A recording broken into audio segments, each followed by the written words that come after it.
இந்த வீடியோல யூனிட் 4ல உள்ளாட்சி அமைப்பு, பஞ்சாயத்து ராஜ், கூட்டாட்சியின் அடிப்படை தன்மைகள், மத்திய மாநில உறவுகள், இதுக்கு மொத்தமா 4 பாடம் படிச்சா போதும்னு சொல்லியிருந்தோம். இந்த 4 பாடத்துல இருந்து 75 மார்க் நீங்க டெஸ்ட் அட்டென்ட் பண்ணியிருப்பீங்க. இன்னும் இந்த டெஸ்ட் நீங்க அட்டென்ட் பண்ணலனா இந்த டெஸ்ட்டுக்கான வாட்ஸ்அப் டெலிகிராம் குரூப்புக்கான லிங்க் வந்து ஃபர்ஸ்ட் கமெண்ட்லயே இருக்கும். கிளிக் பண்ணி ஜாயின் பண்ணிக்கோங்க. இந்த வீடியோல இந்த டெஸ்ட்டுக்கான ஆன்சர் கீ தான் பார்க்க போறோம். ஸோ வீடியோ கடைசி வரையும் பாருங்க. இந்த 75 கொஸ்டின்ல எவ்வளவு கொஸ்டினுக்கு உங்களால சரியா ஆன்சர் பண்ண முடியுதுன்னு மறக்காம கமெண்ட் பண்ணுங்க. கூற்று காரணம் கொடுத்திருக்காங்க. ரிப்பன் பிரபு உள்ளாட்சி அமைப்புகளின் தந்தை என அழைக்கப்படுகிறார். கூற்று வந்து சரிதான். உள்ளாட்சி அமைப்புகளின் தந்தை என அழைக்கப்படுபவர் யாருன்னா ரிப்பன் பிரபு. இதுக்கான காரணம் என்னன்னு பாருங்க.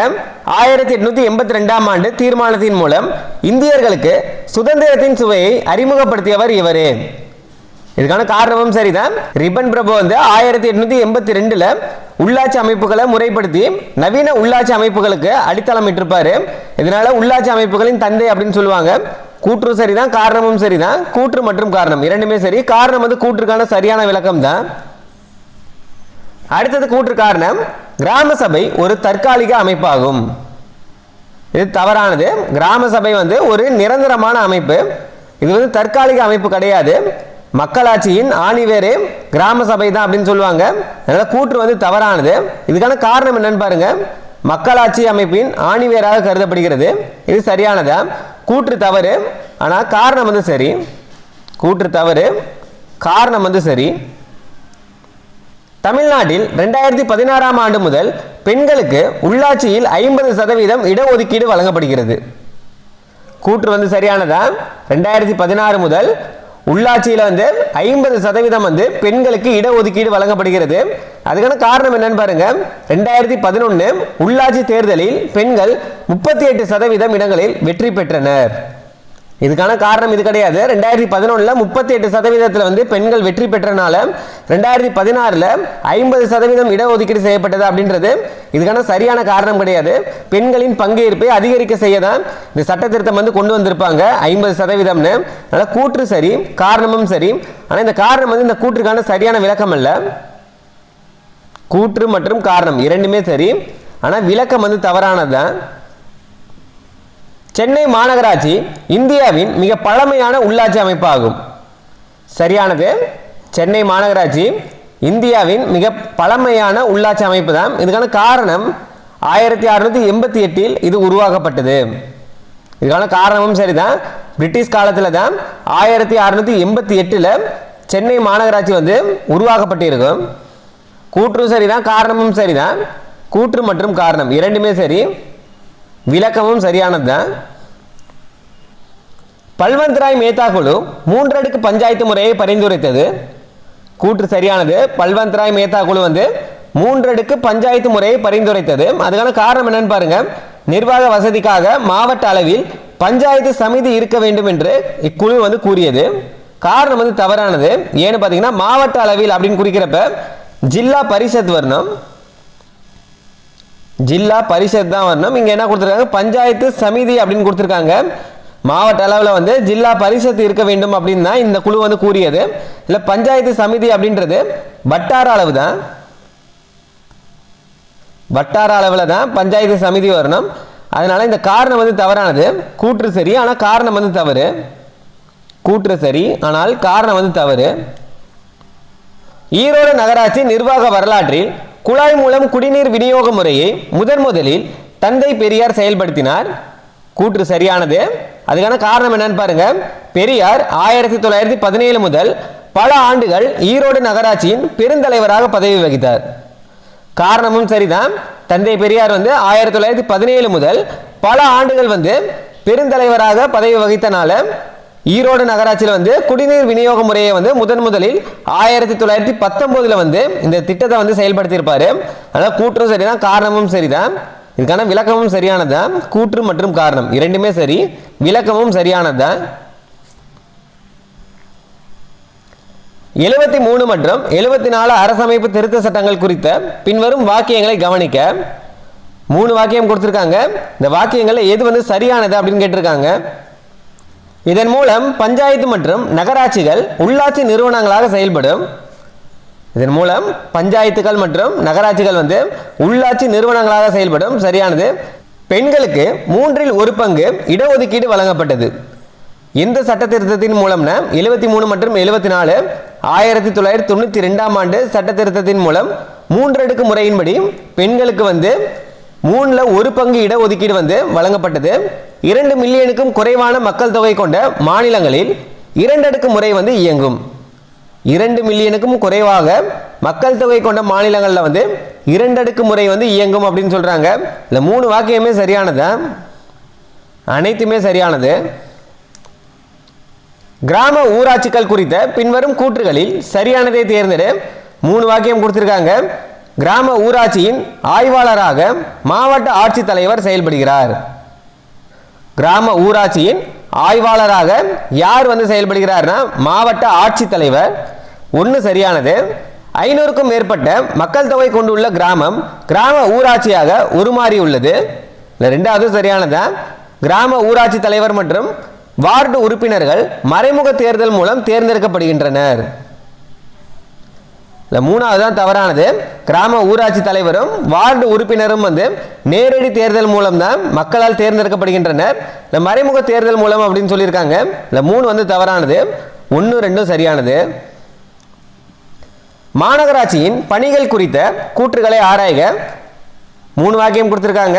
குடிநீர் வசதி மற்றும் தெருவிளக்கு அமைத்தல், பிறப்பு இறப்பு பதிவு செய்தல், மேம்பாலங்கள் அமைத்தல் மற்றும் திடக்கழிவு மேலாண்மை. இது 3மே மாநகராட்சியின் பணிகள் தான். அனைத்துமே சரியானது தான்.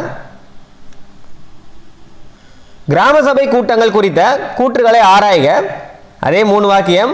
ஒரு ஆண்டில் 6 முறை கிராம சபை கூட்டங்கள் நடத்தப்பட வேண்டும். மே 1 உழைப்பாளர் தினத்தின் போது கிராம சபை கூடுகிறது.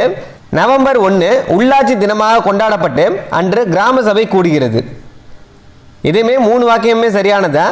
முன்னாடி 4 முறை தான் கிராம சபை கூடும் அப்படின்னு கொடுத்திருந்தாங்க. இப்போ 6 முறை.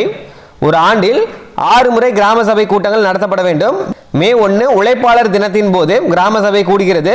நவம்பர் 1 உள்ளாட்சி தினம், அப்பொழுதும் கிராம சபை கூடும் அப்படின்னு சொல்லியிருக்காங்க. அனைத்துமே சரியானது. கிராம சபை கூடும் நாட்கள் கேட்டாங்கன்னா ஜனவரி 26, அடுத்தது மார்ச் 22, மே 1, ஆகஸ்ட் 15, அக்டோபர் 2, நவம்பர் 1.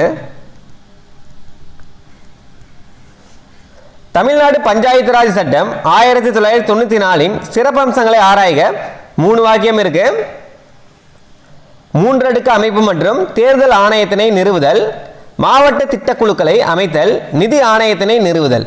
இது 3மே தமிழ்நாடு பஞ்சாயத்து ராஜ் சட்டத்தின் சிறப்பு அம்சங்கள் அப்படின்னு சொல்றாங்க. அனைத்துமே சரியானதுதான்.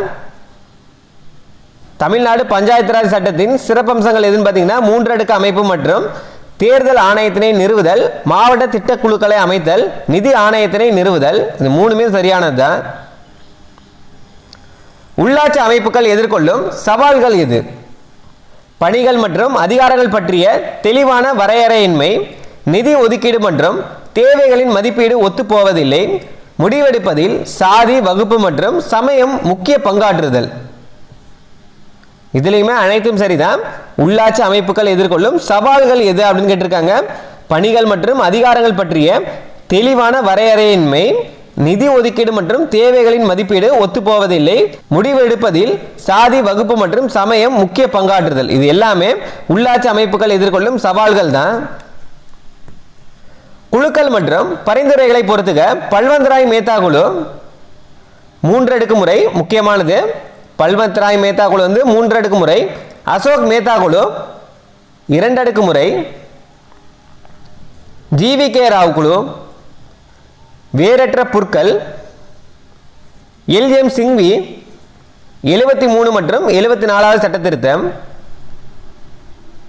சரியானது பாருங்க 2, 4, 1, 3. இதுதான் சரியானது. Option A. உள்ளாட்சி அமைப்பு நிர்வாக அலுவலரை பொறுத்துக. மாநகராட்சியின் ஆணையராக இருப்பவர் யாருன்னா இந்திய ஆட்சி பணி அதிகாரி, IAS. இது 3வதா இருக்கு. நகராட்சியின் அலுவலராக இருப்பவர் யாருன்னா நகராட்சிக்கு ஆணையர். அப்படியே ஸ்ட்ரெயிட்டாகவே கொடுத்துருக்காங்க. 2வது பேரூராட்சி. பேரூராட்சிக்கு செயல் அலுவலர். 4வதா இருக்கு. ஊராட்சி ஒன்றியம் வட்டார வளர்ச்சி அலுவலர் 1வதா இருக்கு. 3 2 4 1 இது சரியானது. ஆப்ஷன் வந்து ஏ. ஆண்டு மற்றும் முக்கிய நிகழ்வுகளை பொறுத்துக. 1688 சென்னை மாநகராட்சி உருவாக்கம். 1688 சென்னை மாநகராட்சி உருவாக்கம். 1882 ரிப்பன் பிரபு தீர்மானம். 1994 தமிழ்நாடு பஞ்சாயத்து ராஜ் சட்டம். ஏப்ரல் 24 தேசிய ஊராட்சி தினம். வரிசையா மொதல் 14 கொஸ்டின் நீங்க படிச்சிருந்தீங்கன்னா இந்த பொறுத்துக்க வந்து ஈஸியா ஆன்சர் பண்ணலாம். இதெல்லாம் நம்ம பார்த்ததுதான். சென்னை மாநகராட்சி உருவாக்கம் 1688, ரிப்பன் பிரபு தீர்மானம் 1882, தமிழ்நாடு பஞ்சாயத்து ராஜ் சட்டம் 1994. இது மூணுமே இப்பதான் பார்த்தோம். சரியானது பாருங்க 3 4 2 1. ஆப்ஷன் வந்து ஏ. தமிழ்நாட்டில் முதலில் உருவாக்கப்பட்ட நகராட்சி வாலாஜாபேட்டை. இது எங்க இருக்கு அப்படின்னு பாத்தீங்கன்னா வேலூர் மாவட்டத்தில் இருக்கு. தமிழ்நாட்டில் முதலில் உருவாக்கப்பட்ட நகராட்சி எதுன்னு கேட்டாங்கன்னா வாலாஜாபேட்டை. தேசிய ஊராட்சி தினம் கொண்டாடப்படும் நாள் இப்பதான் பொறுத்துகையில பார்த்தோம். ஏப்ரல் 24 1992 ஆண்டு ஏப்ரல் 24 தான் பஞ்சாயத்து ராஜ் சட்டம் வந்து நடைமுறைக்கு வந்தது. இந்த நாளை தான் தேசிய ஊராட்சி தினமா நம்ம கொண்டாடுகிறோம். தேசிய ஊராட்சி தினம் வந்து ஏப்ரல் 24. தமிழ்நாட்டில் மிக குறைவாக தலா 4 ஊராட்சி ஒன்றியங்களை மட்டுமே கொண்டுள்ள மாவட்டங்கள்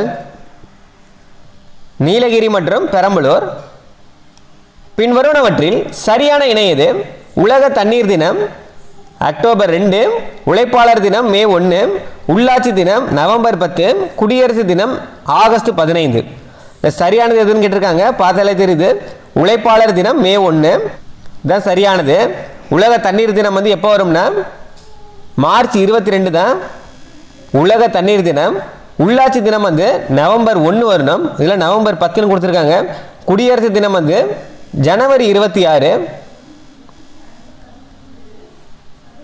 வரி விதிப்பு அதிகாரம் குறித்த இணைகளை கண்டறி. ஊராட்சி ஒன்றியம் சொத்து வரி, கிராம ஊராட்சி வரி விதிக்கும் அதிகாரம் உண்டு. மாவட்ட ஊராட்சி நிலவரி, பேரூராட்சி தொழில் வரி வசூலிப்பதில்லை. இதில் பாருங்க, கிராம ஊராட்சிக்கு மட்டும்தான் வரி விதிக்கும் அதிகாரம் உண்டு. 3 அடுக்கு ஊரக உள்ளாட்சி அமைப்புகளில் கிராம ஊராட்சிக்கு மட்டும்தான் வரி விதிக்கும் அதிகாரம் இருக்கு. உள்ளாட்சி அமைப்பு தொடர்பாக அமைக்கப்பட்ட குழுக்களை கால வரிசைப்படி வரிசைப்படுத்துக. எல்எம் சிங்வி குழு, பல்வந்தராய் மேத்தா குழு, ஜிவிகே ராவ் குழு, அசோக் மேத்தா குழு. இதில் ஃபர்ஸ்ட் வர்றது வந்து பல்வந்தராய் மேத்தா குழு 1957 வரும். அடுத்தது அசோக் மேத்தா குழு. அசோக் மேத்தா குழு வந்து 1977 இருந்து 1978 வரும். ஜிவிகே ராவ் குழு 1985. எல்எம் சிங்வி குழு வந்து 1986. ஃபர்ஸ்ட் எது வரும்னு பாருங்க, பல்வந்தராய் மேத்தா குழு 1957 இது ஃபர்ஸ்ட் வரும், ரெண்டாவதா இருக்கு. அடுத்தது வந்து அசோக் மேத்தா குழு 4வதா இருக்கு. அதுக்கு அடுத்தது ஜிவிகே ராவ் குழு 3வதா இருக்கு.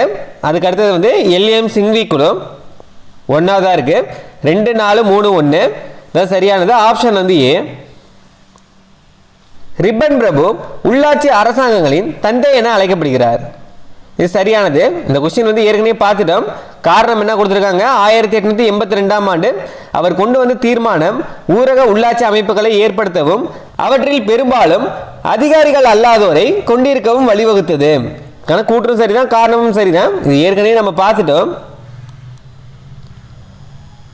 முந்தைய சோழர் காலத்தில் உள்ளாட்சி அரசாங்கங்கள் சிறப்பாக செயல்பட்டன என்பதை உத்திரமேரூர் கல்வெட்டுகள் விளக்குகின்றன. இது முக்கியமானது, சரிதான். முந்தைய சோழர் காலத்தில் உள்ளாட்சி அரசாங்கங்கள் சிறப்பாக செயல்பட்டன என்பதை எந்த கல்வெட்டுகள் வந்து விளக்குகிறதுனா உத்திரமேரூர் கல்வெட்டுகள். அதுக்கான காரணம், இக்கல்வெட்டுகள் முதலாம் ராஜராஜ சோழன் காலத்தை சேர்ந்தவை ஆகும். இதுக்கான காரணம் வந்து தவறு. ஏன்னு பார்த்தீங்கன்னா இந்த கல்வெட்டுகள் வந்து முதலாம் ராஜராஜ சோழன் காலம் அப்படின்னு சொல்லியிருக்காங்க. இது தவறானது. முதலாம் பராந்தக சோழன் காலத்தை சேர்ந்தது தான் இந்த கல்வெட்டுகள். இதில் முதலாம் ராஜராஜ சோழன் அப்படின்னு கொடுத்துருக்காங்க. அதனால கூற்று சரிதான், ஆனால் அதுக்கான காரணம் வந்து தவறானது. கூற்று சரி, ஆனால் காரணம் வந்து தவறு. 1919ஆம் ஆண்டு இந்திய அரசாங்க சட்டத்தின்படி மாகாண அரசாங்கங்களில் இரட்டை ஆட்சி முறை கொண்டு வரப்பட்டது. இந்த சட்டத்தின்படின்னு பார்த்தீங்கன்னா 1919ஆம் ஆண்டு இந்திய அரசாங்க சட்டத்தின்படி மாகாண அரசாங்கங்களில் வந்து இரட்டை ஆட்சி முறை கொண்டு வரப்பட்டது அப்படின்னு சொல்லியிருக்காங்க. கூற்று வந்து சரியானதான். அதுக்கான காரணம் என்ன சொல்றாங்கன்னு பாருங்க. இம்முறையின் மூலம் காவல், சட்டம் ஒழுங்கு, நிதி போன்ற துறைகள் தேர்ந்தெடுக்கப்பட்ட பிரதிநிதிகளிடம் மாற்றி தரப்பட்டன. இதுக்கான காரணம் வந்து தவறு. ஏன்னு பார்த்தீங்கன்னா இரட்டை ஆட்சி முறை மூலம் வந்து நிர்வாகத்துறைகள் வந்து 2 பிரிவாக பிரிக்கப்பட்டது. இல்லை, காவல், சட்டம் ஒழுங்கு, நிதி போன்ற துறைகள் வந்து ஆளுநரிடம் வந்து இருந்தது. கல்வி மற்றும் பிற துறைகள் தான் பிரதிநிதிகளிடம் வந்து மாற்றி தரப்பட்டது. இதில் என்ன சொல்லியிருக்காங்க, காவல், சட்டம் ஒழுங்கு, நிதி இதெல்லாம் தான் பிரதிநிதிகளிடம் மாற்றி தரப்பட்டது அப்படின்னு சொல்றாங்க. அதனால கூற்று சரியானது, ஆனால் காரணம் வந்து தவறு. கூற்று சரி, ஆனால் காரணம் வந்து தவறு. 1977ஆம் ஆண்டு அமைக்கப்பட்ட அசோக் மேத்தா குழு மாவட்ட பஞ்சாயத்து நேரடியாக மக்களால் தேர்ந்தெடுக்கப்பட்ட அமைப்பாக இருக்க வேண்டும் என பரிந்துரைத்தது. சரியானதா? ஏன்னு பார்த்தீங்கன்னா அக்குழு பஞ்சாயத்து ராஜ் அமைப்பினை மக்களாட்சி பண்புகளை கொண்ட ஒரு உள்ளாட்சி அரசாங்க அமைப்பாக மாற்ற விரும்பியது. மக்களாட்சி பண்புகளை கொண்ட உள்ளாட்சி அரசாங்க அமைப்பாக மாற்ற விரும்பியது எந்த குழுன்னு பார்த்தீங்கன்னா அசோக் மேத்தா குழு. கூற்று சரிதான், காரணமும் சரிதான். கூற்று மற்றும் காரணம் இரண்டுமே சரி. காரணம் வந்து கூற்றுக்காக சரியான விளக்கம் தான். 73 மற்றும் 74வது சட்ட திருத்தங்களின்படி மாநில நிதிக்குழு அமைக்கப்படுவது கட்டாயமாக்கப்பட்டது. மாநில நிதிக்குழு அமைக்கப்படுவது கட்டாயமாக்கப்பட்ட சட்ட திருத்தங்கள் எதுன்னு பார்த்தீங்கன்னா 73 மற்றும் 74. இது ரொம்ப முக்கியமானது. உள்ளாட்சி அரசாங்கங்களுக்கு மாநில நிதியை பகிர்ந்தளிப்பது குறித்தும் வரி வகைகளை நிர்ணயிப்பது குறித்தும் பரிந்துரைகளை வழங்குவதே இதன் முக்கிய பணியாகும். மாநில நிதிக்குழுவின் பணி என்னன்னு பார்த்தீங்கன்னா மாநில நிதியை பகிர்ந்தளிப்பது குறித்தும் வரி வகைகளை நிர்ணயிப்பது குறித்தும் பரிந்துரைகளை வழங்குவதே இதன் பணி அப்படின்னு சொல்லியிருக்காங்க. ரெண்டுமே சரியானதுதான். கூற்று மற்றும் காரணம் இரண்டுமே சரி. காரணம் வந்து கூற்றுக்கான சரியான விளக்கம் தான். நகராட்சிக்கும் ஊராட்சிக்கும் இடைப்பட்ட ஓர் நிலை பேரூராட்சி என அழைக்கப்படுகிறது. சரியானது. காரணம் 5000க்கும் மேலும் 15000க்கும் மிகாமலும் மக்கள் தொகையை கொண்ட பகுதி பேரூராட்சியாக வகைப்படுத்தப்படுகிறது. அதுக்கான காரணமும் சரிதான். பேரூராட்சி எனப்படுவது என்னன்னா 5000க்கும் மேலும் 15000க்கும் மிகாமலும் இருக்கும் மக்கள் தொகையை கொண்ட பகுதி தான் பேரூராட்சி. கூற்று சரிதான், காரணமும் சரிதான். காரணம் வந்து கூற்றை சரியாக விளக்குகிறது. மாநகராட்சி ஆணையரின் பதவி காலம் பொதுவாக 3 ஆண்டுகள் ஆகும். கூற்று சரிதான். அதுக்கான காரணம் என்னன்னு பாருங்க. இந்த கால அளவை மாநில அரசாங்கம் விரும்பினால் நீட்டிக்கலாம். காரணமும் சரிதான். பொதுவாக 3 ஆண்டுகள் அப்படின்னு சொல்றாங்க. ஆனா அரசு நினைச்சா இந்த 3 ஆண்டுகளுக்கு மேலுமே நீட்டிக்கலாம். காரணமும் சரிதான். ஆனா காரணம் வந்து இந்த கூற்றுக்கான சரியான விளக்கம் கிடையாது. 3 ஆண்டுகள் அப்படின்னு சொல்லியிருக்காங்க. ஏன் 3 ஆண்டுகள் அப்படின்னு அதுக்கான காரணத்தை சொல்லணும். தனித்தனி வாக்கியமா பார்க்கறப்ப சரியானது. ஆனா இந்த கூற்றுக்கான காரணம் இது கிடையாது. கூற்று மற்றும் காரணம் இரண்டுமே சரி. ஆனா இந்த காரணம் வந்து கூற்றுக்கான சரியான விளக்கம் அல்ல.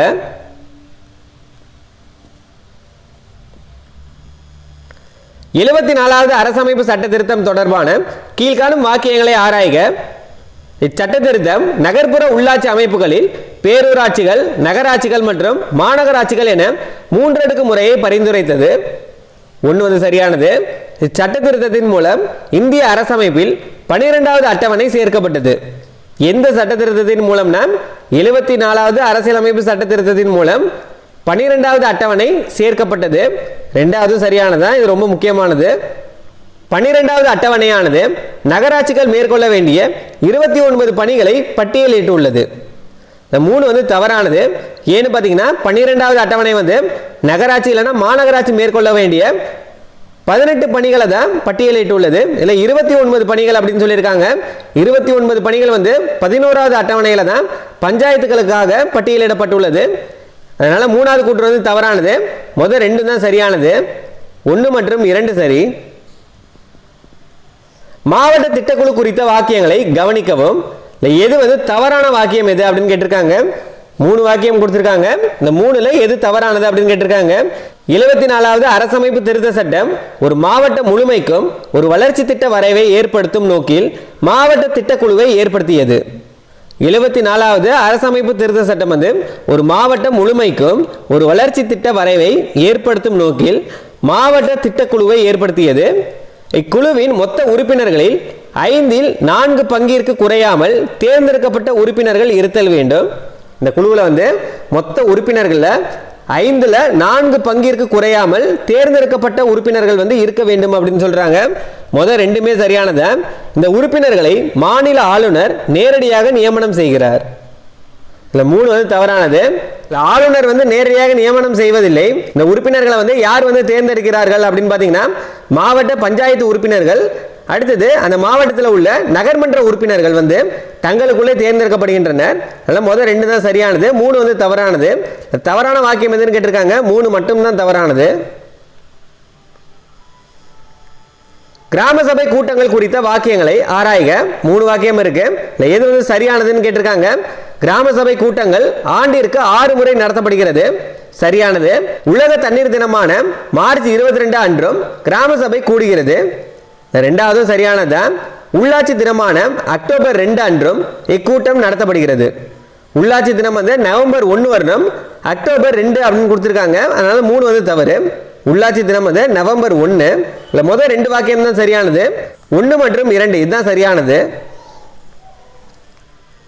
உள்ளாட்சி அமைப்புகள் தொடர்பான குழுக்கள் பற்றி ஆராய்க. 3 வாக்கியம் இருக்கு. இதுல எது வந்து சரியானது அப்படின்னு கேட்டிருக்காங்க. பல்வந்த்ராய் மேத்தா குழு 1957 மூவடுக்கு பஞ்சாயத்து முறையை பரிந்துரைத்தது. 1 வந்து சரிதான். மூவடுக்கு பஞ்சாயத்து முறையை எந்த குழு வந்து பரிந்துரைத்ததுன்னா பல்வந்த்ராய் மேத்தா குழு. சர்மா நாராயணன் சுதந்திர இந்தியாவுக்கான காந்திய அரசமைப்பு தொடர்பான ஒரு திட்ட வரைபடத்தை தயாரித்தார். 2வது சரிதான். யார் வந்து சுதந்திர இந்தியாவுக்கான காந்திய அரசியலமைப்பு தொடர்பான ஒரு திட்ட வரைபடத்தை தயாரித்தார் அப்படின்னு கேட்டாங்கன்னா சர்மா நாராயணன். 2மே சரியானது. CH அனுமந்த்ராய் குழு 1989 ஆண்டு அமைக்கப்பட்டது. 3 வந்து தவறானது. CH அனுமந்த்ராய் குழு வந்து எப்பொழுது அமைக்கப்பட்டது அப்படின்னு பார்த்தீங்கன்னா 1978 இருந்து 1986 வரையிலான காலகட்டத்தில் தான் அனுமந்த்ராய் குழு வந்து அமைக்கப்பட்டது. இதுல வந்து 1989 அப்படின்னு சொல்லியிருக்காங்க. இது தவறானது. நகராட்சிகள் குறித்த வாக்கியங்களை கவனிக்கவும். இதில் எது வந்து சரியானது அப்படின்னு கேட்டிருக்காங்க. 3 வாக்கியம் இருக்கு. மக்கள் தொகை 15,000க்கும் மேலும் 3 லட்சத்திற்கும் கீழும் உள்ள சிறு நகர பகுதிகளில் நகராட்சிகள் ஏற்படுத்தப்படுகின்றன. 1 சரி. நகராட்சிகள் அப்படின்றது என்னன்னா மக்கள் தொகை 15,000க்கும் மேலும் 3 லட்சத்திற்கும் கீழும் உள்ள சிறு நகர பகுதிகளில் நகராட்சிகள் வந்து ஏற்படுத்தப்படுகிறது. 1 சரியானது. மக்கள் தொகை 1 லட்சத்திற்கும் மேல் இருந்தால் அது வகையினம் ஆ நகராட்சி எனப்படும். வகையினம் ஆ நகராட்சி அப்படின்றது என்னன்னா 1 லட்சத்திற்கும் மக்கள் தொகை மேல இருந்துச்சுன்னா அது வகையினம் ஆ அப்படின்னு சொல்றாங்க. வகையினம் ஈ வந்து 50,000க்கு கீழ் இருந்தால் அது வந்து வகையினம் ஈ அப்படின்னு சொல்றாங்க. நகராட்சியில் 10 முதல் 15 வரை தேர்ந்தெடுக்கப்பட்ட உறுப்பினர்கள் இருப்பர். 3மே சரியானது. அனைத்துமே சரியானது. தமிழ்நாட்டில் உள்ளாட்சி அமைப்புகளின் எண்ணிக்கை குறித்த வாக்கியங்களை ஆராய்க. தமிழ்நாட்டில் தற்போது 21 மாநகராட்சிகள் உள்ளன. 1 வந்து தவறானது. தமிழ்நாட்டில் 25 மாநகராட்சிகள் உள்ளன. தமிழ்நாட்டில் 385 ஊராட்சி ஒன்றியங்களும் 30 மாவட்ட பஞ்சாயத்துகளும் உள்ளன. இது சரியானது. தமிழ்நாட்டில் 12,620 கிராம பஞ்சாயத்துகள் இயங்குகின்றன. இது சரியானதா? இல்ல 2, 3 தான் சரியானது. 1 வந்து தவறானது. சரியானது எதுனா 2, 3 தான் சரியானது. குழுக்கள் மற்றும் அவை அமைக்கப்பட்ட அல்லது அறிக்கை சமர்ப்பித்த ஆண்டுகளை பொறுத்துக. பல்வந்த்ராய் மேத்தா குழு 1957. அசோக் மேத்தா குழு அறிக்கையை வந்து எப்பொழுது சமர்ப்பித்ததுன்னா 1978. LM சிங்வி குழு 1978 இருந்து 1986 காலகட்டம். இப்போ 1986 இருக்கு. 73வது சட்ட திருத்தம் நாடாளுமன்றத்தில் அறிமுகம். 73வது சட்ட திருத்தம் நாடாளுமன்றத்தில் எப்பொழுது வந்து அறிமுகப்படுத்தப்பட்டதுன்னா 1992. அப்படியே ஸ்ட்ரெயிட்டாவே கொடுத்துருக்காங்க. ஆப்ஷன் வந்து ஏ. உள்ளாட்சி அமைப்புகள் மற்றும் அவற்றின் தன்மைகளை பொறுத்துக. ஊர் மற்றும் மகாசபை கிராம அமைப்புகள், நகரம், நகரம் வந்து வியாபார மையங்கள், பாளைய வாரியங்கள், பாளைய வாரியங்கள் இராணுவ பகுதிகளாக இருந்திருக்கு. நகரியங்கள் புதிய தொழிற்சாலைகள் அமையும் இடங்கள். இது அப்படியே ஸ்ட்ரெயிட்டாகவே கொடுத்துருக்காங்க. சரியானது என்னன்னு பார்த்தீங்கன்னா ஏ தான் சரியானது. முந்தைய சோழர் காலத்தில் வந்து கிராம சபைகள் வந்து எவ்வாறு சொல்லுவாங்க அப்படின்னு பார்த்தீங்கன்னா ஊர் இல்லைன்னா மகாசபை அப்படின்னு சொல்லுவாங்க. வியாபார மையங்களை வந்து நகரங்கள் அப்படின்னு சொல்லுவாங்க. அதே மாதிரி இராணுவ அமைப்புகளை வந்து என்னன்னு சொல்லுவாங்கன்னா பாளைய வாரியங்கள் அப்படின்னு சொல்லுவாங்க. தொழிற்சாலைகள் அமையும் இடங்களை வந்து நகரியங்கள் அப்படின்னு சொல்லியிருக்காங்க. சரியானது வந்து ஏ தான் சரியானது. இந்திய அரசமைப்பின் கூறுகளை பொறுத்துக. அரசமைப்பு விதி 40. அரசமைப்பு விதி 40 வந்து கிராம பஞ்சாயத்துக்களை ஏற்படுத்துதல். இதெல்லாம் முக்கியமானது. 11வது அட்டவணை 29 பணிகள் பற்றியது. நம்ம இப்பதான் சொன்னோம். 12வது அட்டவணை 18 பணிகளை குறிக்கும். மாநகராட்சியின் 18 பணிகளை குறிக்கும். அப்படியே ஸ்ட்ரெயிட்டாகவே கொடுத்துருக்காங்க.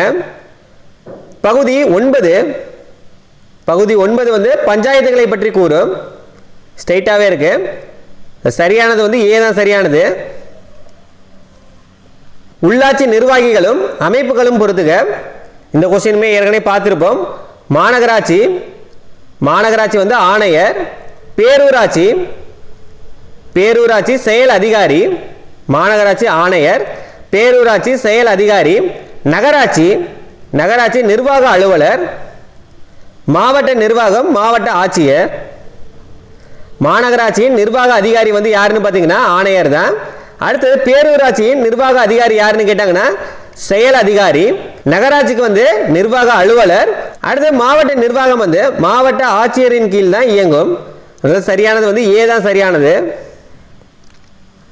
இந்தியாவின் முதலாக எந்த நகரத்தில் மாநகராட்சி நிர்வாகம் ஆங்கிலேயர்களால் ஏற்படுத்தப்பட்டது? சென்னையில் ஆங்கிலேயர் ஆட்சி காலத்தில் கல்கத்தா, பம்பாய், மெட்ராஸ் ஆகிய இடங்களில் மாநகராட்சிகள் வந்து ஏற்படுத்தப்பட்டது. இல்லை ரொம்ப பழமையானது எது அப்படின்னு பார்த்தீங்கன்னா சென்னை தான். சென்னை வந்து எப்பொழுது ஏற்படுத்தப்பட்டதுன்னா 1688. 74வது அரசமைப்பு திருத்த சட்டம் இந்திய அரசமைப்பில் எந்த பகுதியை இணைத்தது? பகுதி 9A. 74வது அரசமைப்பு திருத்த சட்டம் வந்து இந்திய அரசியலமைப்பில் எந்த பகுதியை இணைத்தது அப்படின்னு பார்த்தீங்கன்னா பகுதி 9A. ஒரு பெருநகரம் மாநகராட்சியாக தரம் உயர்த்தப்பட வேண்டும் எனில் அதன் மக்கள் தொகை பொதுவாக எவ்வளவாக இருக்க வேண்டும்? ஒரு பெருநகரம் வந்து மாநகராட்சியாக தரம் உயர்த்தப்பட வேண்டும் எனில் அந்த மக்கள் தொகை வந்து பொதுவாக எவ்வளவாக இருக்க வேண்டும்னா 10 லட்சத்திற்கும் மேலாக இருக்க வேண்டும்.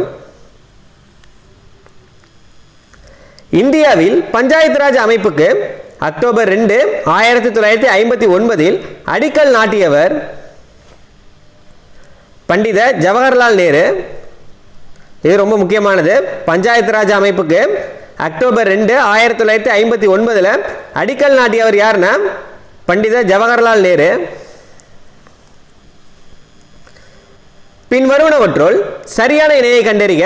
உலக தண்ணீர் தினம் ஆகஸ்ட் 15, உள்ளாட்சிகள் தினம் நவம்பர் 1, உழைப்பாளர் தினம் அக்டோபர் 2, கிராம சபை கூட்டங்கள் ஆண்டிற்கு 4 முறை. இதில் சரியானது வந்து உள்ளாட்சி தினம் நவம்பர் 1, உலக தண்ணீர் தினம் வந்து மார்ச் 22, உழைப்பாளர் தினம் மே 1, கிராம சபைகள் வந்து 6 முறை கூடும். இல்லை 4 முறை அப்படின்னு கொடுத்துருக்காங்க. சரியானது பி மட்டும் தான் சரியானது. 11வது அட்டவணையில் குறிப்பிடப்பட்டுள்ள பஞ்சாயத்துகளின் பணிகள் தொடர்பான இணைகளில் தவறான இணையை கண்டறிக. ஊரக மின்மயமாக்கல் பஞ்சாயத்தின் பணி, வறுமை ஒழிப்பு திட்டங்கள் பஞ்சாயத்தின் பணி, தீயணைப்பு பணிகள் பஞ்சாயத்தின் பணி, குடும்ப நலன் வந்து பஞ்சாயத்தின் பணி அப்படின்னு கொடுத்துருக்காங்க. இல்லை எது வந்து தவறானது அப்படின்னு கேட்டிருக்காங்க. ஊரக மின்மயமாக்கல் பஞ்சாயத்தின் பணி சரியானதான். வறுமை ஒழிப்பு திட்டங்கள் பஞ்சாயத்தின் பணி தான். தீயணைப்பு பணிகள் வந்து பஞ்சாயத்து பணிகள் அப்படின்னு கொடுத்துருக்காங்க. இது தவறானது. தீயணைப்பு பணிகள் வந்து அட்டவணை 12 தான் சொல்லியிருப்பாங்க. இல்லை அட்டவணை 11 குறிப்பிடப்பட்டுள்ள பஞ்சாயத்துகளின் பணிகள் என்ன அப்படின்னு கேட்டிருக்காங்க. தீயணைப்பு பணிகள் வந்து அட்டவணை 12 தான் குறிப்பிடப்பட்டுள்ளது. இது வந்து நகராட்சியின் பணிகளில் வரும். தீயணைப்பு பணிகள் வந்து நகராட்சியின் பணிகளில் வரும். இல்லை தவறான இணை வந்து சி தான் தவறானது. முகலாயர் கால உள்ளாட்சி நிர்வாக அலகுகள் தொடர்பான சரியான இணையை கண்டறிய சர்க்கார் மாகாணங்கள், சுபாக்கள் கிராமங்கள், பராகாஸ் கிராமங்களை கொண்ட தொகுதிகள், மாகாணங்கள், பராகாஸ் இல்லை எது வந்து சரியானது அப்படின்னு கேட்டிருக்காங்க. பராகாஸ் கிராமங்களை கொண்ட தொகுதிகள் அப்படின்றது சரியானது.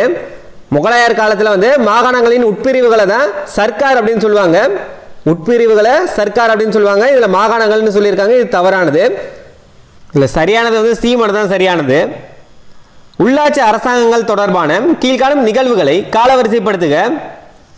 73வது சட்ட திருத்தம், நாடாளுமன்றத்தில் அறிமுகம், ரிப்பன் பிரபுவின் தீர்மானம், சமூக மேம்பாட்டு திட்டம், அசோக் மேத்தா குழு அமைப்பு. இதுவரை பார்த்ததுல இருந்தே உங்களுக்கு 3 இதுக்கு ஆன்சர் தெரிஞ்சிருக்கும். ரிப்பன் பிரபுவின் தீர்மானம் வந்து அடிக்கடி பார்த்துட்டோம், 1882. அடுத்து எது பார்த்தோம், 73வது சட்ட திருத்தம் நாடாளுமன்றத்தில் அறிமுகம் செய்யப்பட்டது எப்போ அப்படின்னு பார்த்தீங்கன்னா 1992 அப்படின்னு பார்த்துருப்போம். அடுத்தது அசோக் மேத்தா குழுவின் அமைப்பு 1977 அப்படின்னு பார்த்தோம். இதில் வந்து புதுசாக இருக்கிறது சமூக மேம்பாட்டு திட்டம் வந்து எப்போன்னு பார்த்தீங்கன்னா 1952. இப்போ வரிசைப்படி பார்த்தீங்கன்னா எது ஃபஸ்ட்டு வரும், ரிப்பன் பிரபுவின் தீர்மானம் 1882 தான் ஃபஸ்ட்டு வரும், ரெண்டாவதாக இருக்கு. இதுக்கு அடுத்தது சமூக மேம்பாட்டு திட்டம் 1952 மூணாவதாக இருக்கு. இதுக்கு அடுத்தது அசோக் மேத்தா குழு 1977 4. அதுக்கு அடுத்தது 73வது சட்ட திருத்தம் நாடாளுமன்றத்தின் அறிமுகம் செய்யப்பட்டது 1992 ஒன்றாவதாக இருக்கு. 2 3 4 1 இதுதான் சரியானது. ஆப்ஷன் வந்து ஏ. இந்த ஆண்டுகள்லாம் உங்களுக்கு தெரிஞ்சாதான் இந்த கொஸ்டினுக்கு வந்து ஆன்சர் பண்ண முடியும். நகர்ப்புற உள்ளாட்சி அமைப்புகளை அவற்றின் மக்கள் தொகை மற்றும் அளவின் அடிப்படையில் கீழிருந்து மேலாக வரிசைப்படுத்துக. நகர்ப்புற உள்ளாட்சி அமைப்புகளை அவற்றின் மக்கள் தொகை மற்றும் அளவின் அடிப்படையில் கீழிருந்து மேலாக வரிசைப்படுத்துக அப்படின்னு சொல்லியிருக்காங்க. அதாவது ஏறு வரிசைப்படுத்துக அப்படின்னு சொல்லியிருக்காங்க. மாநகராட்சி, பேரூராட்சி, நகராட்சி. மாநகராட்சி அப்படின்னு பார்க்குறப்ப 10 லட்சத்திற்கும் அதிகமாக இருப்பாங்க, 10 லட்சத்திற்கும் மேல். அடுத்தது பேரூராட்சி அப்படின்னு பார்க்குறப்ப 5000 15,000 வரையும் இருப்பாங்க. நகராட்சின்னு பார்க்குறப்ப 15,000 3 லட்சம் வரையும் இருப்பாங்க, அதாவது 1 லட்சத்திற்கும் மேல். இல்லை சரியானது எது வரும்னு பாருங்க. ஃபர்ஸ்ட் வந்து பேரூராட்சி வரும், ரெண்டாவது அடுத்தது நகராட்சி வரும், அதுக்கு அடுத்தது தான் மாநகராட்சி வரும். 2 3 1 ஆப்ஷன் வந்து ஏ. உலக வரலாற்றில் முதல் கூட்டாட்சி அரசமைப்பாக அமெரிக்கா தோன்றியது. கூற்று சரியானதா? உலக வரலாற்றில் முதல் கூட்டாட்சி அரசமைப்பாக அமெரிக்கா தோன்றியது.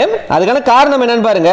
அமெரிக்காவை தொடர்ந்து ஆஸ்திரேலியா, கனடா ஆகிய ஆங்கிலேய காலனிகளும் கூட்டாட்சி முறையை அமைத்துக் கொண்டன. காரணமும் சரிதான். தனித்தனி வாக்கியமா பார்க்குறப்ப ரெண்டுமே சரிதான். ஆனால் இது ஒரு வாக்கியம், இது ஒரு வாக்கியமாக தான் இருக்கு. இந்த கூற்றுக்கான காரணம் இது கிடையாது. கூற்று மற்றும் காரணம் ரெண்டுமே சரிதான்.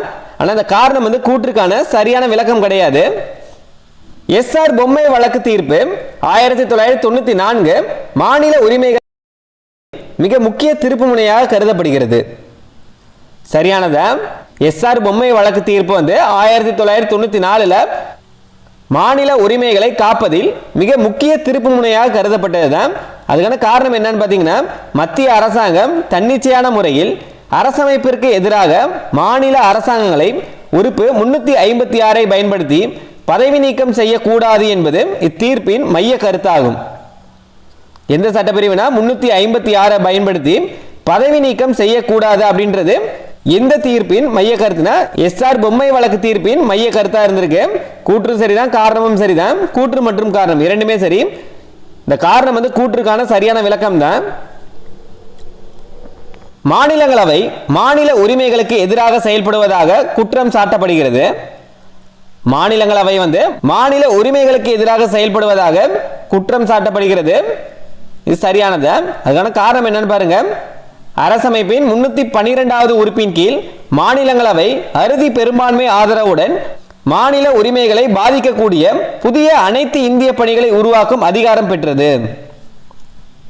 என்னன்னு பார்த்தீங்கன்னா, புதிய அனைத்து இந்திய பணிகளை உருவாக்கும் அதிகாரத்தை வந்து மாநிலங்களவை வந்து பெற்றுள்ளதுனால மாநில உரிமைகளை பாதிப்பதாக மாநிலங்கள் வந்து எதிர்க்கிறது. இதுக்கான கூற்றும் சரிதான், காரணமும் சரிதான். கூற்று மற்றும் காரணம் இரண்டுமே சரி. காரணம் வந்து கூற்றுக்கான சரியான விளக்கம் தான். கல்வித்துறையில் மத்திய மாநில அரசுகளுக்கு இடையே முரண்பாடுகள் தோன்றினால் மத்திய அரசின் அதிகாரமே செல்லுபடியாகும். இது சரியானதா? மத்திய மாநில அரசுகளுக்கு இடையே முரண்பாடுகள் ஏற்பட்ட யாருடையது இறுதியானதா இருக்கும்னா மத்திய அரசின் அதிகாரமே செல்லுபடியாகும்.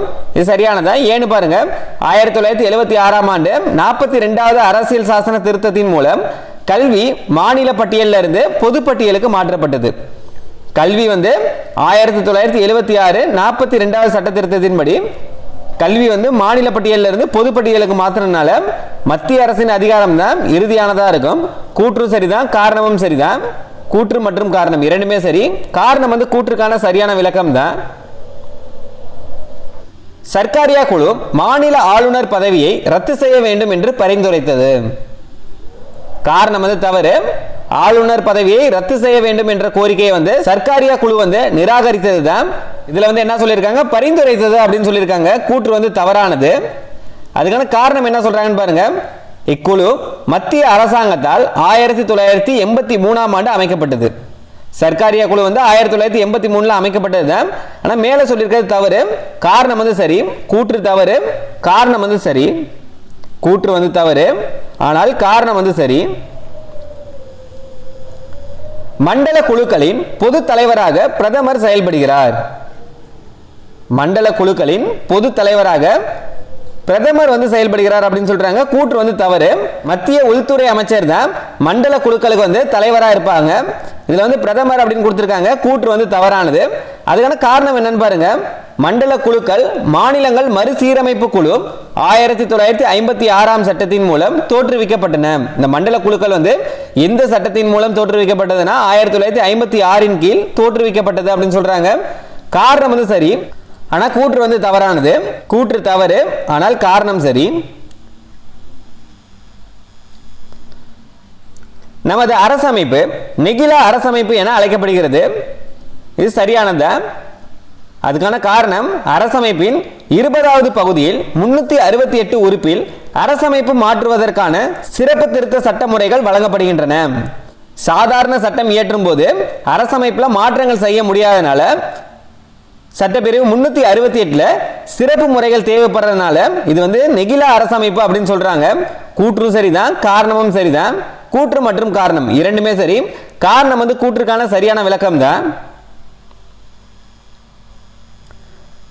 இந்திய அரசமைப்பின் கூட்டாட்சி மற்றும் ஒற்றையாட்சி தன்மைகள் குறித்த வாக்கியங்களை ஆராய்க. 3 வாக்கியம் கொடுத்திருக்காங்க. இந்த 3 வாக்கியங்கள்ல எது வந்து சரியானது அப்படின்னு கேட்டிருக்காங்க. எழுதப்பட்ட அரசமைப்பு மற்றும் ஈரவை நாடாளுமன்றங்கள் ஆகியவை கூட்டாட்சி தன்மைகளாகும். சரியானது. எழுதப்பட்ட அரசமைப்பு மற்றும் ஈரவை நாடாளுமன்றங்கள் ஆகியவை கூட்டாட்சி தன்மைகள் தான். ஒற்றை குடியுரிமை மற்றும் நெகிழும் அரசமைப்பு ஆகியவை ஒற்றையாட்சி தன்மைகளாகும். கூட்டாட்சி தன்மைகள் என்ன சொல்றாங்க, எழுதப்பட்ட அரசமைப்பு மற்றும் ஈரவை நாடாளுமன்றம் வந்து கூட்டாட்சி தன்மைகள் அப்படின்னு சொல்றாங்க. ஒற்றையாட்சியின் தன்மைகள் எது சொல்றாங்க, ஒற்றை குடியுரிமை மற்றும் நெகிழும் அரசமைப்பு ஒற்றையாட்சி தன்மைகளாக சொல்றாங்க. இதுல ரெண்டாவது சரியானதுதான். அமெரிக்காவில் தேசிய குடியுரிமை மட்டுமல்லாது மாநில குடியுரிமையும் காணப்படுகிறது. இதுல 3 வாக்கியமே சரியானதான், அனைத்தும் சரி. ராஜமன்னார் குழு 1971 தொடர்பான வாக்கியங்களை கவனிக்கவும். 3 வாக்கியம் கொடுத்திருக்காங்க. எது வந்து சரியான வாக்கியம் அப்படின்னு கேட்டிருக்காங்க. இக்குழு தமிழ்நாடு அரசாங்கத்தால் அமைக்கப்பட்டது. இரண்டாவது, அரசமைப்பின் உறுப்புகள் 256, 257, 339(2) ஆகியவைகளை நீக்க வேண்டும் என பரிந்துரைத்தது. இந்திய ஆட்சி பணி, IAS உள்ளிட்ட அனைத்து இந்திய பணிகளை நீக்குவதற்கு இக்குழு வந்து பரிந்துரைத்தது அப்படின்னு சொல்றாங்க. இதற்கு 3 வாக்கியமே சரியானதா. ராஜமன்னார் குழு தொடர்பான செய்திகள் அனைத்துமே சரியானதா. இந்த குழு வந்து தமிழ்நாடு அரசாங்கத்தால் அமைக்கப்பட்டதுதான். அரசமைப்பின் உறுப்புகள் 256, 57, 339(2) ஆகியவை நீக்க வேண்டும் அப்படின்னு பரிந்துரைத்தது. அதே மாதிரி இந்திய ஆட்சி பணி, IAS உள்ளிட்ட அனைத்து இந்திய பணிகளை நீக்குவதற்கு இந்த குழு தான் பரிந்துரை செய்தது. இல்ல அனைத்துமே சரியானதுதான். நிதி ஆயோக் குறித்த வாக்கியங்களை ஆராய்க. 3 வாக்கியம் இருக்கு. இதுல வந்து எது தவறான வாக்கியம் அப்படின்னு கேட்டிருக்காங்க. மத்திய அரசாங்கம் ஜனவரி 1 2015ஆம் ஆண்டு இக்குழுவை தோற்றுவித்தது. நிதி ஆயோக் வந்து இந்த ஆண்டு வந்து தோற்றுவிக்கப்பட்டதுன்னா ஜனவரி 1 2015ஆம் ஆண்டு தோற்றுவிக்கப்பட்டது அப்படின்னு சொல்லியிருக்காங்க. சரிதான். ரெண்டாவது, இது 65 ஆண்டுகள் பழமை வாய்ந்த திட்டக்குழு நீக்கப்பட்டதற்கு பிறகு தோற்றுவிக்கப்பட்டது. திட்டக்குழு நீக்கப்பட்ட பிறகு எது தோற்றுவிக்கப்பட்டதுன்னா நிதி ஆயோக். இரண்டாவது வாக்கியமும் சரியானது. மத்திய நிதி அமைச்சர் இக்குழுவின் தலைவராக இருப்பார். இந்த மூணாவது வாக்கியம் தான் தவறு. நிதி ஆயோக்கின் தலைவர் யார் அப்படின்னு பாத்தீங்கன்னா பிரதமர் தான். இதுல வந்து என்ன சொல்றாங்க, மத்திய நிதி அமைச்சர் அப்படின்னு சொல்லியிருக்காங்க. 3 வந்து தவறானது. முதல் 2 வாக்கியம் மட்டும் தான் சரியானது, 3 தவறானது. இல்ல தவறான வாக்கியம் எதுன்னு கேட்டிருக்காங்க, 3 மட்டும் தவறானது. அதிகார பகிர்வு பட்டியல்கள் பற்றிய வாக்கியங்களை கவனிக்கவும். 3 வாக்கியம் இருக்கு. ஒன்றிய பட்டியல் அதாவது மத்திய பட்டியல்ல 100 அதிகாரங்கள், மாநில பட்டியல்ல 59 அதிகாரங்கள், பொது பட்டியல்ல 52 அதிகாரங்கள் உள்ளன அப்படின்னு சொல்லியிருக்காங்க. எது வந்து சரியானது அப்படின்னு கேட்டிருக்காங்க. ஒன்றிய பட்டியல்ல 100 அதிகாரங்கள் சரிதான். மாநில பட்டியல்ல 59 அப்படின்னு கொடுத்திருக்காங்க, 61 வரணும். அதனால ரெண்டாவது வந்து தவறு. பொது பட்டியல்ல 52 துறைகள், மூணாவது வந்து சரி. இந்த சரியானது எதுனா 1, 3 தான் சரியானது. 1 மற்றும் 3 சரி. இந்த 3 பட்டியல்களுமே எதுல கொடுத்திருப்பாங்க அப்படின்னு பாத்தீங்கன்னா 7வது அட்டவணையில் கொடுத்திருப்பாங்க. புன்சி குழு தொடர்பான வாக்கியங்களை ஆராய்க. 3 வாக்கியம் இருக்கு. இக்குழு 2007ஆம் ஆண்டு மதன் மோகன் புன்சி தலைமையில் அமைக்கப்பட்டது. 1 வந்து சரியானது. மாநில ஆளுநர்களும் நாடாளுமன்றத்தின் பதவி நீக்க தீர்மானம் மூலம் மட்டுமே பதவியில் இருந்து நீக்கப்பட வேண்டும் என கூறியது. இந்த குழு வந்து மாநில ஆளுநர்களும் நாடாளுமன்றத்தில் பதவி நீக்க தீர்மானம் மூலம் மட்டுமே பதவியில் இருந்து நீக்கப்பட வேண்டும் என கூறியது. இரண்டாவது சரியானதா. மாநிலம் முழுவதும் குடியரசுத் தலைவர் ஆட்சியை அமல்படுத்தாமல் கிளர்ச்சியால் பாதிக்கப்பட்ட மாவட்டங்களில் மட்டுமே அமல்படுத்தலாம் என பரிந்துரைத்தது. இதுல இருக்க 3மே சரியானதா, அனைத்துமே சரியானதா.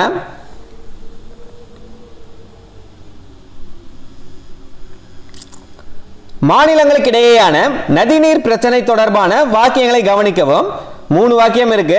இல்ல எது வந்து சரியானது அப்படின்னு பாருங்க. அரசமைப்பின் 262வது உறுப்பு நதிநீர் பிரச்சனையை தீர்ப்பதற்காக வழிமுறை வழங்குகிறது. இது ரொம்ப முக்கியமானது. நதிநீர் பிரச்சனையை தீர்ப்பதற்கு வழிமுறை செய்யும் சட்டப்பிரிவு எதுனா சட்டப்பிரிவு 262. 1 வந்து சரியானது. நதிநீர் பிரச்சனைகளை தீர்க்க நாடாளுமன்றம் 1956ஆம் ஆண்டு நதிநீர் சிக்கல்கள் சட்டம் உருவாக்கியது. எந்த ஆண்டுன்னு பாருங்க, 1956ல நதிநீர் சிக்கல்கள் சட்டத்தை உருவாக்கியது. 3வது, நடுவர் மன்றம் விசாரிக்கும் நதிநீர் பிரச்சனையில் உச்சநீதிமன்றம் உட்பட வேறு எந்த நீதிமன்றமும் தலையிட முடியாது. 3மே சரியானதா.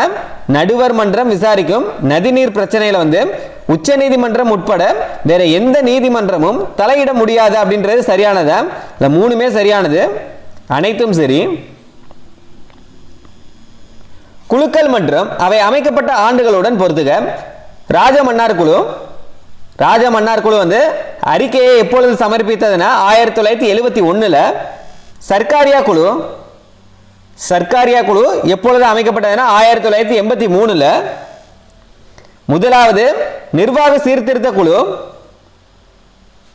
1966ல. வெங்கடசெல்லையா குழு 2000. சரியானது வந்து ஏதான் சரியானது.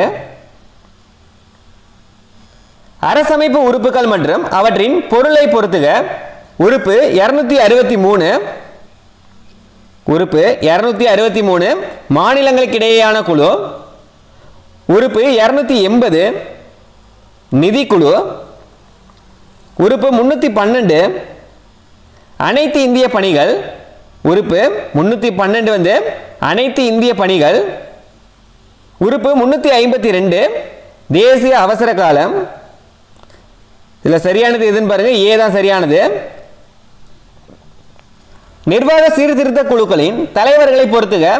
முதலாவது நிர்வாக சீர்திருத்த குழுவின் தலைவர், அதாவது ஆரம்பத்தில் வந்து யார் இருந்தாங்கன்னா மொரார்ஜி தேசாய். அதேதான் முதலாவது நிர்வாக சீர்திருத்த குழுவின் பின்னர் அதுக்கு அடுத்தது யார் இருந்தாங்கன்னா கே அனுமந்தையா. இரண்டாவது நிர்வாக சீர்திருத்த குழுவின் தலைவராக இருந்தவர் யாருன்னா வீரப்ப மொய்லி இது ஆரம்பத்தில் இரண்டாவது நிர்வாக சீர்திருத்த குழுவின் பின்னர் யார் இருந்தாங்கன்னா அதுக்கு அடுத்தது யார் இருந்தாங்கன்னா வி ராமச்சந்திரன். இது அப்படியே ஸ்ட்ரைட்டாகவே கொடுத்துருக்காங்க. இதில் ஆப்ஷன் வந்து ஏ.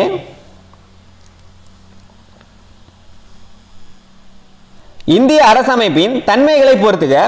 சுதந்திரமான நீதித்துறை கூட்டாட்சி தன்மை, சுதந்திரமான நீதித்துறை வந்து கூட்டாட்சி தன்மை, அதிகார பகிர்வு கூட்டாட்சி தன்மை, இது ரெண்டுமே கூட்டாட்சி தன்மையில் வரும். ஒருங்கிணைந்த தணிக்கை ஒற்றையாட்சி தன்மை, மாநிலங்களுக்கு வாழ்வுரிமை இல்லை ஒற்றையாட்சி தன்மை. இதில் ஆப்ஷனை பார்த்து நீங்கள் சூஸ் பண்ணிக்கலாம். ஃபர்ஸ்ட் வந்து சுதந்திரமான நீதித்துறை அதிகார பகிர்வு, இது ரெண்டுமே பார்த்தீங்கன்னா கூட்டாட்சி தன்மை வரும். ஒருங்கிணைந்த தணிக்கை மாநிலங்களுக்கு வாழ்வுரிமை இல்லை, இது ரெண்டுங்கன்னா ஒற்றையாட்சி தன்மை வரும். ஆப்ஷனுக்கு ஏத்தாப்புல நீங்கள் மாற்றி போட்டுக்கலாம். ஃபர்ஸ்ட் இதுக்கு சுதந்திரமான நீதித்துறை வந்து கூட்டாட்சி தன்மை அப்படின்னு சொல்லியிருந்தோம். அப்போ பி வரும் அல்லது டி வரும். இப்போ ஆப்ஷனில் பாருங்கள் எங்கே இருக்குன்னு. ஆப்ஷனில் பி இருக்குது, ஏ இருக்குது, பி இருக்குது, சி இருக்குது, டி இல்லை. அப்போ பி நம்ம எடுத்துக்கலாம். ஃபர்ஸ்ட்டுக்கு வந்து பி. அடுத்தது அதிகார பகிர்வு. அதிகார பகிர்வு வந்து கூட்டாட்சி தன்மை அப்படின்னு தெரியும். அப்போ அடுத்தது என்ன வரும்? டி தான் வரணும். ரெண்டாவது ஆப்ஷன் எங்கே இருக்குன்னு பாருங்கள், டி இருக்கான்னு. பிக்கு அப்புறம் டி வந்து ஏ மட்டும்தான் இருக்குது. இப்போ சரியானது வந்து ஏ தான்.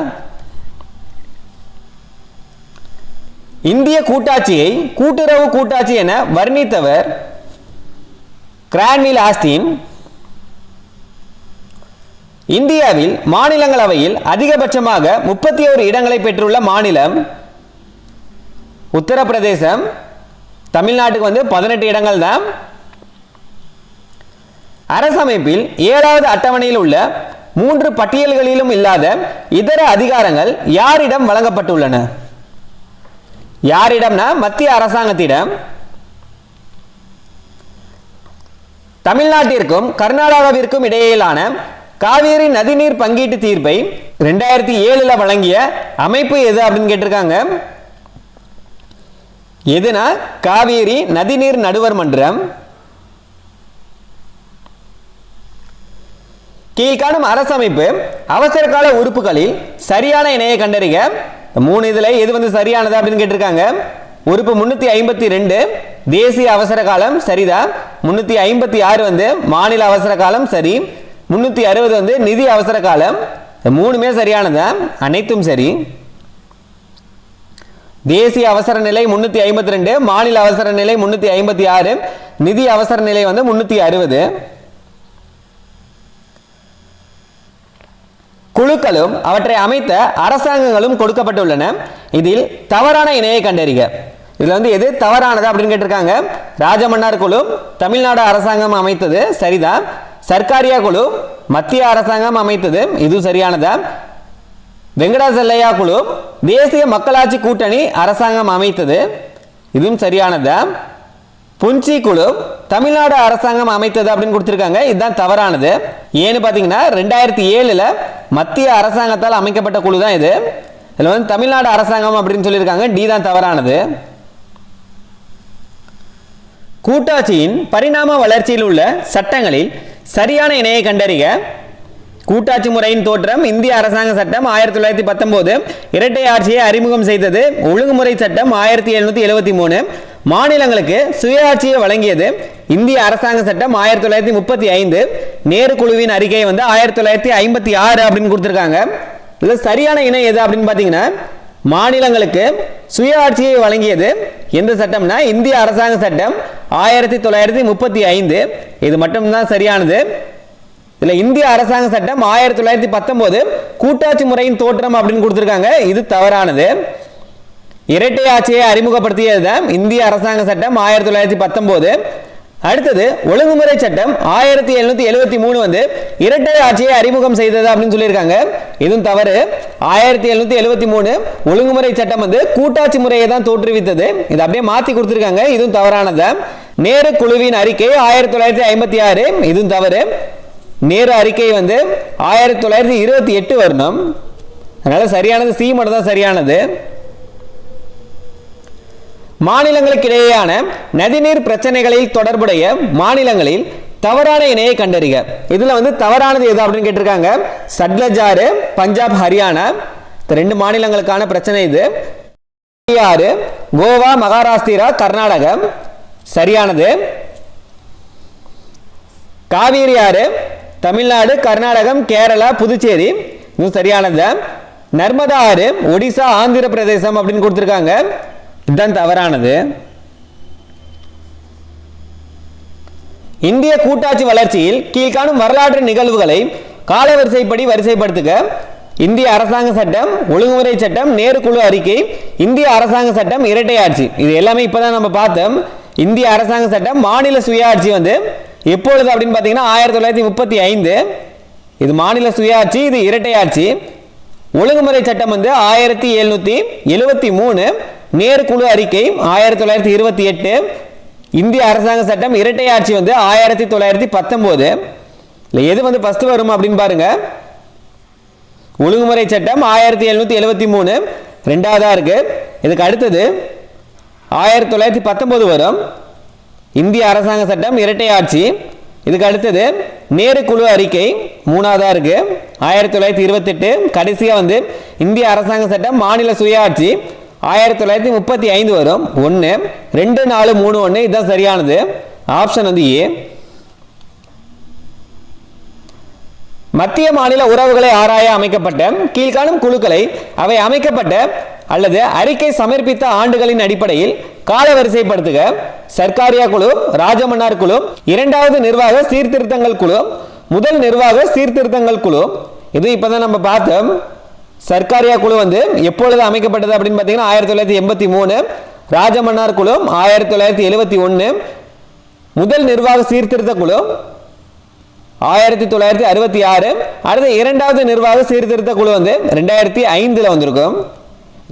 இல்லை வரிசையா பாருங்க எது ஃபர்ஸ்ட் வரும்னு. முதல் நிர்வாக சீர்திருத்த குழு வரும் 1966 4. 66க்கு அப்புறம் 71 வரும் ரெண்டாவதா இருக்கு.